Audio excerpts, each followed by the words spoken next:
कुछ कविताएं सुनाता हूँ। पहली कविता का शीर्षक है मैं झुकता हूँ। दरवाजे से बाहर जाने से पहले अपने जूतों के तस्मे बांधने के लिए मैं झुकता हूँ। दरवाजे से बाहर जाने से पहले अपने जूतों के तस्मे बांधने के लिए मैं झुकता हूँ। रोटी का कौर तोड़ने और खाने के लिए झुकता हूँ अपनी थाली पर। जेब से अचानक गिर गई कलम या सिक्के को उठाने को झुकता हूँ। झुकता हूँ लेकिन उस तरह नहीं। झुकता हूँ लेकिन उस तरह नहीं जैसे एक चापलूस की आत्मा झुकती है किसी शक्तिशाली के सामने। जैसे लज्जित या अपमानित होकर झुकती हैं आंखें। झुकता हूँ जैसे शब्दों को पढ़ने के लिए आंखें झुकती हैं। झुकता हूँ जैसे शब्दों को पढ़ने के लिए आंखें झुकती हैं। ताकत और अधीनता की भाषा से बाहर भी होते हैं शब्दों और क्रियाओं के कई अर्थ। झुकता हूँ जैसे घुटना हमेशा पेट की तरफ मुड़ता है। झुकता हूँ जैसे घुटना हमेशा पेट की तरफ मुड़ता है। ये कथन सिर्फ शरीर के नैसर्गिक गुणों या अवगुणों को ही व्यक्त नहीं करता। कहावतें अर्थ से ज़्यादा अभिप्राय में निवास करती हैं।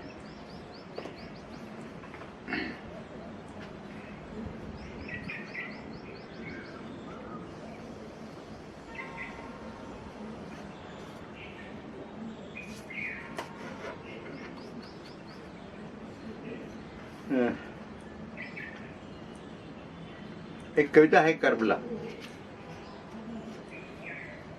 करबला। पानी पियो तो याद करो प्यास इमाम हुसैन की। पानी पियो तो याद करो प्यास इमाम हुसैन की। पानी पियो तो शुक्रिया अदा करो बादलों का, नदियों, तालाबों और समुंदरों का। शुक्रिया अदा करो समुंदरों का, समुद्रों का पानी पीने के काम ना आए तो भी। पानी पियो तो शुक्रिया अदा करो कुम्हारों का, जिन्होंने बनाए पृथ्वी की तरह गोल मटके और बहुत सुंदर सुराहियाँ की जिनकी गर्दनें सुंदर स्त्रियों की तरह पतली और लंबी। पानी पियो, पानी पियो तो सोचो, काटी तो नहीं तुमने दूसरों की नहरें। किसी की प्यास के रास्ते में तुम यजीद तो नहीं। पानी पियो तो याद करो उस शख्स को। पानी पियो तो याद करो उस शख्स को तपते रास्तों में जिसने दिया गुड़ और पानी, जिसने रास्तों में बिठाई ठंडे पानी की सबीलें। उसका शुक्रिया अदा करो, उसका भी जिसने कम से कम इच्छा की प्याऊ लगाने की। पानी पियो तो सोचो, पानी पियो तो सोचो, खारा तो नहीं हुआ है तुम्हारी आत्मा का जल। पानी पियो तो सोचो नन्हे अली असगर के बारे में। सोचो कहीं अंधे तीर में तो नहीं बदल गई है तुम्हारी घृणा।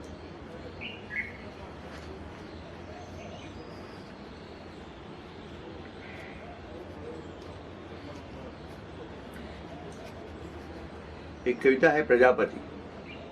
माना जाता है कि कवि तो प्रजापति होता है जो ब्रह्मा की सृष्टि के पैरेलल समानांतर एक अपनी सृष्टि रचता है। चीज़ों का हूबहू दिखना अपनी ही शक्ल में कविता में मुझे पसंद नहीं बिल्कुल।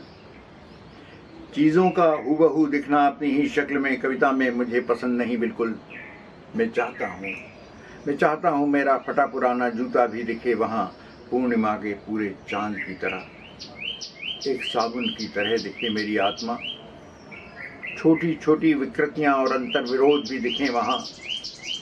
फूली हुई नसों वाले राक्षसों से इतने बीभत्स और दैत्याकार कि आसानी से की जा सके उनसे घृणा, की जा सके नफरत।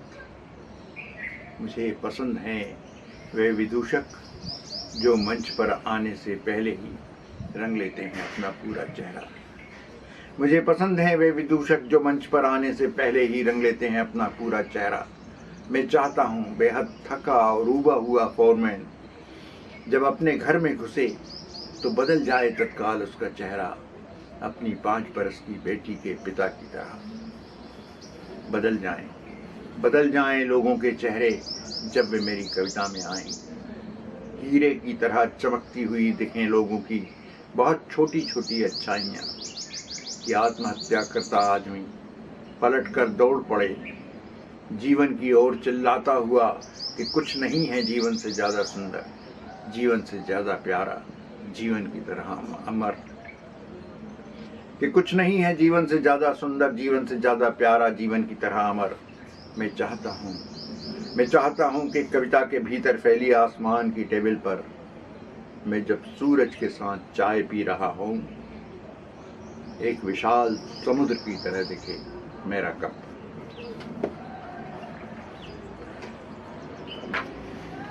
ये कविता है उल्लंघन। उल्लंघन कभी जानबूझकर किए और कभी अनजाने में। बंद दरवाजे बचपन से ही मुझे पसंद नहीं रहे। एक पाँव हमेशा घर की देहरी से बाहर ही रहा मेरा। व्याकरण के नियम जानना कभी मैंने जरूरी नहीं समझा। इसी कारण मुझे दीमक के कीड़ों को खाने की लत नहीं लगी और किसी व्यापारी के हाथ से मैंने अपना पंख देकर उन्हें खरीदा नहीं। ये मुक्तिबोध की एक कहानी है, पक्षी और दीमक उसका रेफरेंस है। व्याकरण के नियम जानना कभी मैंने जरूरी नहीं समझा, इसी कारण मुझे कभी दीमक के कीड़ों को खाने की लत नहीं लगी और किसी व्यापारी के हाथ मैंने अपना पंख देकर उन्हें खरीदा नहीं। बहुत मुश्किल से हासिल हुई थी आज़ादी, बहुत मुश्किल से हासिल हुई थी आज़ादी, और उससे भी ज़्यादा मुश्किल था हर पल उसकी हिफाजत करना।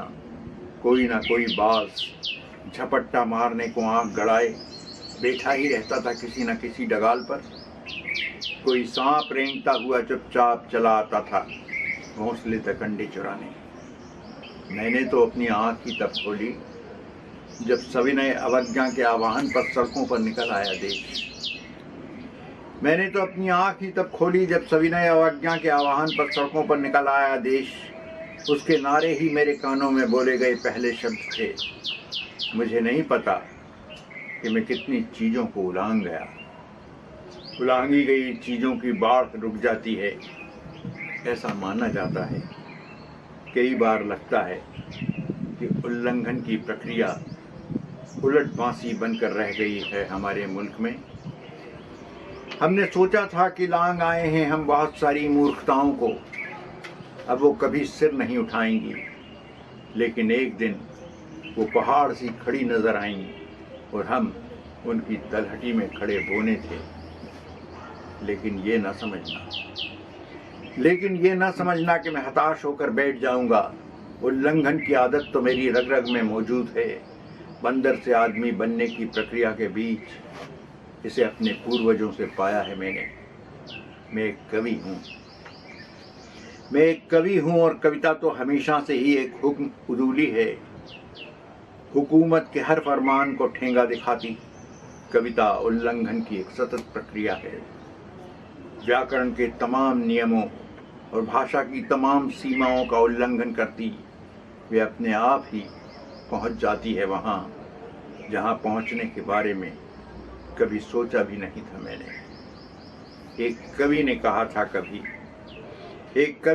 था कभी कि स्वाधीनता घटना नहीं प्रक्रिया है, उसे पाना होता है बार बार लगातार। तभी से न जाने कितने नियमों की अविनय सविनय अवज्ञा करता पहुंचा हूं मैं यहाँ तक। ये कविता है इसीलिए तुम पहाड़ हो। शिवालिक की पहाड़ियाँ वो हैं जिस पे शिमला स्थित है, वो सारी पहाड़ियाँ शिवालिक की पहाड़ियाँ कहलाती हैं। इसीलिए तुम पहाड़ हो। शिवालिक की पहाड़ियों पर चढ़ते हुए हाँफ जाता हूँ।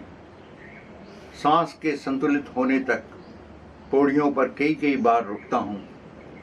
आने को तो मैं भी आया हूँ यहाँ एक पहाड़ी गांव से। विंध्याचल की पहाड़ियों से घिरा है जो चारों ओर से। मेरा बचपन भी गुजरा है पहाड़ियों को धांगते, अवान्तर दिशाओं की पसलियों को टटोलते, पहाड़ी के छोर से उगती यज्ञाश्व की खोपड़ी जैसी उषाएं देखते हुए। सब कहते हैं विंध्याचल एक झुका हुआ पहाड़, सब कहते हैं विंध्याचल एक झुका हुआ पहाड़ है। अगस्त को दक्षिण का रास्ता देने के लिए वो झुक गया था और सदियों से उनके लौटने की प्रतीक्षा कर रहा है। मैंने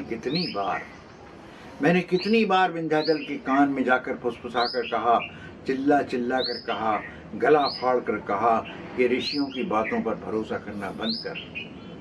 ऋषि अपने स्वयं के झूठ से नहीं डरते, वो सिर्फ दूसरों को झूठ से डरना सिखाते हैं। पौड़ियाँ चढ़ते हाँफ जाता हूँ, पर शिवालिक की चढ़ाइयाँ हैं कि कहीं खत्म होने का नाम ही नहीं लेती। मेरी हिम्मत जहाँ जवाब दी जाती है, वहाँ से ही कोई अगली चढ़ाई शुरू हो जाती है। साथ चलता दोस्त कहता है कि अगस्त यहीं आए थे और इन पहाड़ों से वापस कभी नहीं लौटे। मैं कहता हूँ मुझे कोई मतलब नहीं कि अगस्त दक्षिण गए थे या आए थे शिवालिक की पहाड़ियों में। मैं कोई ऋषि नहीं, एक साधारण सा कवि हूँ जो दिन रात की जद्दोजहद के गीत लिखता हूँ। मैं वापस लौट कर जाऊंगा जरूर, और एक बार फिर विंध्याचल को बताने की कोशिश करूंगा कि अगस्त के लौटने की प्रतीक्षा फिजूल है। तुम अब अपनी कमर सीधी कर लो और अपने पूरे कद के साथ खड़े हो जाओ तनकर। मैं तब भी तुम्हारे मजबूत कंधों पर बैठकर दूर तक फैले जीवन के रंग बिरंगे मेले देखूंगा। हिमालय से ज्यादा है तुम्हारी आयु जानता हूँ, हिमालय से ज्यादा है तुम्हारी आयु जानता हूँ, और ज्यादा मजबूत है तुम्हारे कंधे। ज्वालामुखी के बहते हुए लावे के अचानक रुककर ठहर जाने की छवियां हैं तुम्हारी चट्टानों में। तुम्हारी गुफाओं में सुरक्षित हैं हमारे पूर्वजों की उकेरी हुई शिकार खेलने और आग जलाने की छवियां। मुझे तुम हमेशा अच्छे लगते हो। मेरी आत्मा की चील ने तो बना लिया है तुम्हारी चट्टान पर अपना स्थायी घोंसला। तुम ही ने सिखाया था मुझे कि झुक जाना छोटा हो जाना नहीं है। जानता हूँ किसी जरूरतमंद को रास्ता देने को तुम झुक गए, इसीलिए तो तुम पहाड़ हो। ये कविता है प्रतीक्षा। जब कहीं किसी निर्धारित समय पर पहुंचना हो, मैं अक्सर वक्त से पहले पहुंच जाता हूं। जब कहीं किसी निर्धारित समय पर पहुंचना हो, मैं अक्सर वक्त से पहले पहुंच जाता हूं। वहां कोई नहीं होता जो मेरी प्रतीक्षा कर रहा हो। मैं ही बाद में आने वालों की प्रतीक्षा करता हूं। यह हड़बड़ी शायद मुझे मेरे जन्म के साथ मिली है। कहा जाता है मैं 8 मासा ही चला आया था कोख से बाहर। धरती और आसमान की जब आंख लगी ही थी, उसी समय मेरी पहली रुलाई ने उनके सपनों में खलल डाला। कभी कभी मुझे लगता है मैं मनुष्य नहीं, सिर्फ एक प्रतीक्षा हूँ। कभी-कभी मुझे लगता है मैं मनुष्य नहीं, सिर्फ एक प्रतीक्षा हूँ। किसी क्लांत प्रजापति के शरीर से अग्नि के प्रकट होने की प्रतीक्षा। सरोवर के किनारे साइबेरिया से आने वाले पक्षियों की प्रतीक्षा। प्रजनन से पहले कौओं के घोंसला बनाने की प्रतीक्षा। विलंब से आने वाली बारिश की प्रतीक्षा। नींबू के वृक्ष पर फूल के फल बनने की प्रतीक्षा। रंगों से आकृति के आकार लेने की प्रतीक्षा। मृत्यु को पार कर मन के चंद्रमा बन जाने की प्रतीक्षा। खुर के निशानों का पीछा करते हुए खोए हुए जानवरों के मिल जाने की प्रतीक्षा। कांच की अलमारी में रखा मैं एक जोड़ी जूता हूँ। कांच की अलमारी में रखा मैं एक जोड़ी जूता हूँ, जिसके तले में अभी तक कंकर, धूल, कीचड़ कुछ नहीं लगा है। जिसने न कुंवार की धूप देखी है, न भादों की बरसात। जिसने न बसंत का खिलना देखा है, न पूस की रात। मैं तो अभी अपने को पहन लिए जाने और यात्रा पर निकल पड़ने की प्रतीक्षा कर रहा हूँ।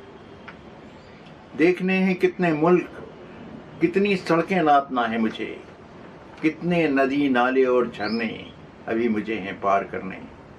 क्या मैं एक महाकवि के अकेलेपन के बाहर कहीं दूर खड़ी उम्मीद की नाव हूँ?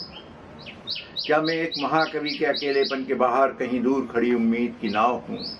कभी कभी मुझे लगता है मैं बहुत दिनों से बंद पड़ी किताब हूँ।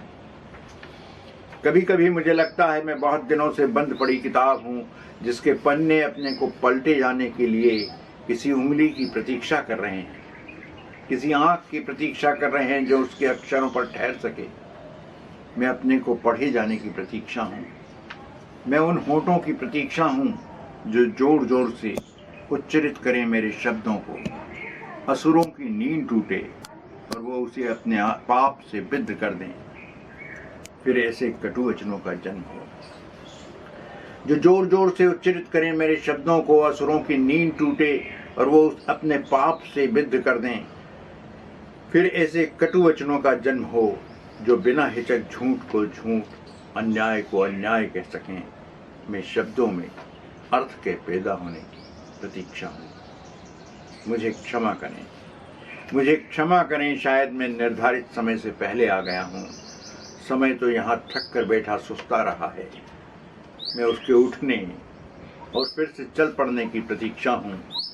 मैं नहीं जानता कि बाकी लोग कब तक पहुँचेंगे, जिनकी आंखों में अब भी दुनिया को बेहतर बनाने के स्वप्न हैं।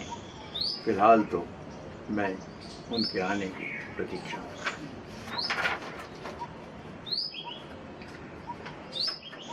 मैं वो कविता पढ़ता हूँ, हालांकि वो भी थोड़ी सी लंबी है।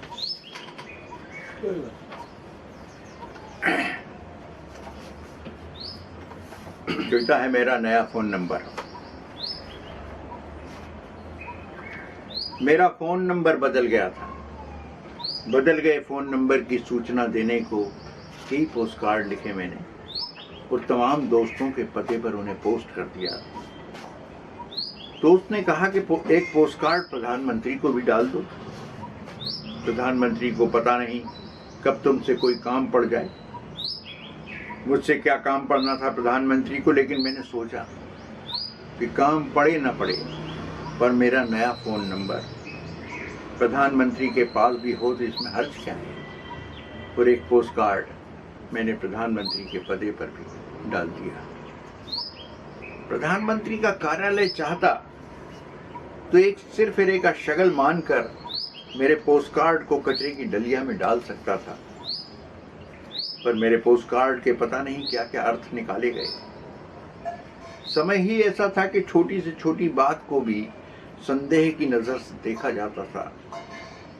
मुश्किल से हफ्ता भी नहीं बीता होगा कि एक पुलिस वाले ने मेरा दरवाजा खटखटाया और पूछा, आपने ही प्रधानमंत्री को अपना फोन नंबर बदल जाने का पोस्ट कार्ड लिखा था?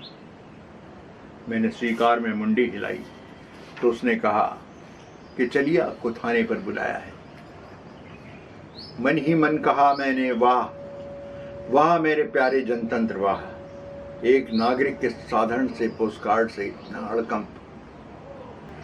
थानेदार ने मुझे देखते ही दनादन दागे एक के बाद एक कई सवाल। क्या तुम कहीं के कोई अफलातून हो? तुमको अपना फोन नंबर बदल जाने की इत्तला प्रधानमंत्री को देने की क्या जरूरत थी? क्या प्रधानमंत्री तुमको व्यक्तिगत रूप से जानते हैं? क्या प्रधानमंत्री तुमसे बातचीत करते हैं? प्रधानमंत्री से तुम्हारी कितनी बार बातचीत हुई और कब कब? पिछली बार तुमने प्रधानमंत्री से कब बात की थी? मैंने कहा, रुकिए श्रीमान, जरा सांस तो ले लीजिए। प्रधानमंत्री से मेरी कोई जान पहचान नहीं। मैंने सोचा लेकिन कि मेरे जैसे साधारण नागरिक के फोन नंबर बदल जाने की सूचना जब दूसरों को दे रहा हूं तो प्रधानमंत्री को भी दे दूं। प्रधानमंत्री के पास देश विदेश के तमाम महत्वपूर्ण फोन नंबर होते हैं, तो उनके पास अपने देश के एक साधारण नागरिक का भी फोन नंबर होना चाहिए। क्या इस जनतंत्र में प्रधानमंत्री और एक साधारण नागरिक के बीच चुनाव में वोट देने के अलावा कोई संबंध नहीं हो सकता? प्रधानमंत्री को अपनी पार्टी के लिए वोट मांगने के अलावा एक साधारण नागरिक से बात करने का क्या कभी कोई कारण नहीं हो सकता? थानेदार को शायद लगा कि मैं कोई सिरफिरा हूं और व्यर्थ ही वह अपना वक्त मुझ पर बर्बाद कर रहा है। ऊपर का आदेश नहीं होता तो वे कब का मुझे एक दो झापड़ मार कर भगा देता। उसने लगभग बर्बादते हुए उसने लगभग बड़बड़ाते हुए अपने बगल में खड़े ठलुए से कहा, सरकार भी कैसे कसों के साथ फंसा देती है, जा जाकर मेरे लिए एक चाय बोला। इस बीच उसका कोई फ़ोन आ गया और थानेदार फ़ोन पर बतियाने में मसरूफ़ हो गया। मैं थक गया था और इस बीच इतना वक्त गुजर गया कि मुझे झपकी आ गई। अचानक मेरे फ़ोन की घंटी बजी और मैंने लपक कर फ़ोन उठाया। फ़ोन पर बोलने वाले ने फरमाया कि मैं प्रधानमंत्री बोल रहा हूँ। देखिए, मेरी घड़ी अचानक बंद हो गई। क्या आप बता सकते हैं कि इस समय क्या वजह है? मैं किसी और से भी पूछ सकता था, लेकिन अचानक मेरी नज़र अपनी टेबल पर पड़े। मैं किसी और से भी पूछ सकता था, लेकिन अचानक मेरी नज़र अपनी टेबल पर पड़े, आपके पोस्ट कार्ड पर पड़ी और मैंने सोचा कि मैं क्यों ना आपसे ही पूछ लूं कि क्या समय हुआ है। मैंने कहा, बहुत बहुत शुक्रिया प्रधानमंत्री जी। मैंने कहा, बहुत बहुत शुक्रिया प्रधानमंत्री जी कि आपने मुझे इस लायक समझा। मुझे बेहद खुशी होती है बताते हुए कि इस समय मेरी घड़ी में क्या वजह है, लेकिन इसमें एक समस्या है जो मुझे परेशान कर रही है कि प्रधानमंत्री की घड़ी में और एक साधारण नागरिक की घड़ी में बजने वाला समय क्या एक ही हो सकता है? क्या किसी ऐसे जनतंत्र की हम कल्पना कर सकते हैं जिसमें सत्ता की घड़ी और जनता की घड़ी का समय एक ही हो? मेरी दिक्कत को थोड़ा बहुत समझ रहे होंगे आप, लेकिन यकीन कीजिए, सत्ताएं अपनी घड़ी का समय अपने देश के नागरिकों की घड़ी के समय से कभी नहीं मिलाती और ज़्यादातर गड़बड़ियाँ यहीं से पैदा होती हैं। तभी मुझे एक पुलिस वाले ने झंझोड़ कर जगाया और गुर्राया, जाओ घर जाओ, और आइंदा ऐसी हरकत करोगे तो अंदर कर दूंगा।